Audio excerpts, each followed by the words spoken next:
Hey guys, welcome to my channel. I'm your investment partner Josh with a market update on what the heck is going on with the market. Why is the market softening? Why are we seeing the 10-year treasury yields go down again? They were starting to go up. We're now at the 10-year treasury sitting at 1.43%. We're seeing crypto fall, or we see the indices down, a lot of things down.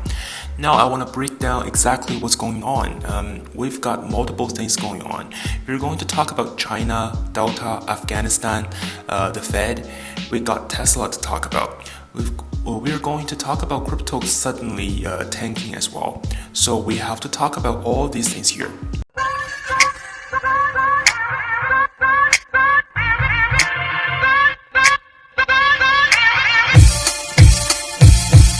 Number one, let's go ahead and quickly start with China. Things are starting to slow down in China. Now, part of this has to do with Delta, which we'll talk about just in a minute. But part of it is just maybe when you have a big boom after a pandemic, you get a little bit of a softening again in the market. And this could be a precursor for what to expect in America, which could mean maybe we're not going to be seeing those crazy beats anymore in 2022. We get a little bit of a softer sideways trading market. So let's take a look at this retail sales in China in July, which were expected to come in at 11.5%, came in at 8.5%. So you had a miss. Still a good number, but it's a misproduction. Same thing, 7.8% expected, came in at 6.4%. So you start seeing kind of slow down in the market. This is something that we're going to see, and we've kind of already been seeing most of the 2021, with the exception like the S&P 500, which is straight up. So is Google. Google's been doing an amazing performing stock in the portfolio, but really broadly, a lot of stocks, a lot of higher value stocks really trading sideways or down lately.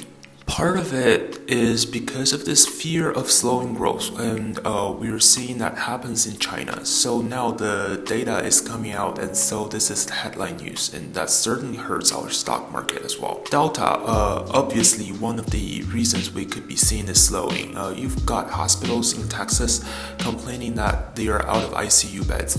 You did have a record case count since our last coveted winter, coming in this Saturday, which would be a report of Friday's numbers.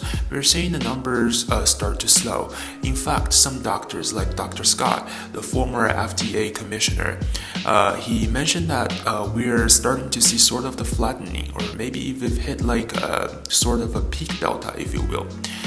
Which would be very good if we've hit peak delta. We want this to kind of go away. We want to see what happened in the UK happen again, or it happened in the United States. Although in the UK, you'll see the numbers went up, and then we kind of fell off that exponential growth, but we are still at an elevated level, even in the UK. So a lot of uncertainty is still to be had regarding Delta. Obviously, the third thing to consider, Afghanistan is taking up all the news right now, and it makes sense. People are climbing onto airplanes to hang on to the undercargo of the planes, and then when these planes take off, people were falling down to their deaths in Afghanistan.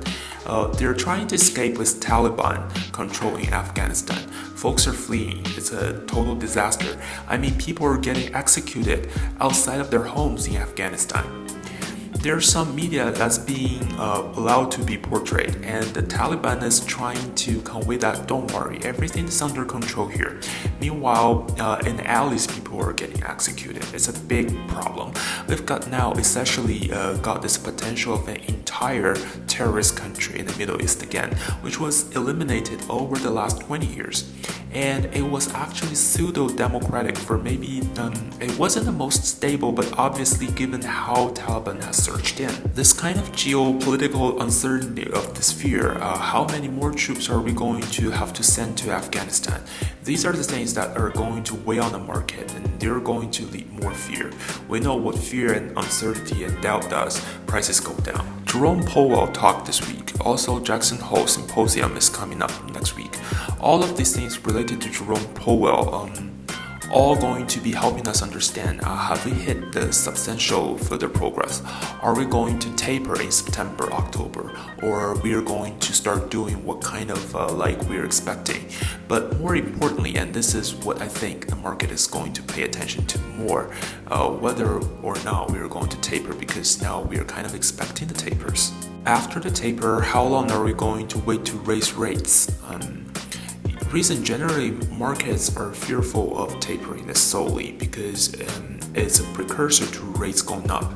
Sure, when you taper, there's less cheap money flowing around in the market, but I think the market's less concerned about that. We have plenty of cash sitting on the sidelines right now.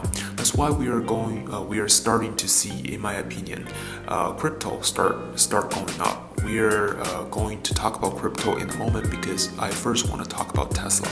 Tesla is now getting officially investigated by the US government for 30 crashes into emergency vehicles, allegedly on autopilot. The 11 crashes that spawned this investigation started January 22nd, 2018, and the most recent crash was on July 10th, 2021. That's like her most recent software here at Tesla, which is kind of scary. We've also hit the CBI, just actually got an alert here. CBOE Volatility Index just hit its highest level since the August 5th. We're at 17.65, which is since August 5th. I mean, this one, that was like 11 days ago. But obviously we've got more volatility in the market today. We get a lot of things going on. At the same time, when the market opened, crypto all of a sudden started selling off. This came shortly after ADA, a coin that we've been buying in a stock and psychology money course since it was around $1. It was an easy double here within the last month, which is incredible. But ADA became the third largest crypto, which is really cool, at a price of $2.12 per coin. That's my portfolio. Actually is Bitcoin, Ethereum, and ADA. Crypto, I'm still a little skeptical on, though, because if we do have a downward inflection in inflation, I really want to see how crypto ends up reacting. So I'm not sort of all in on how much I've got allocated for. Would I be willing to be all in on crypto? But I mean, look folks, we've got a lot of drama happening in the market right now. Afghanistan is going to cover the headlines in most of the media over the next few weeks here. Joe Biden's response is going to be a big factor on how the market prices in the potential for sending more troops into Afghanistan again. This sort of uncertainties do hit the market, especially since wartime efforts are often times associated with inflation.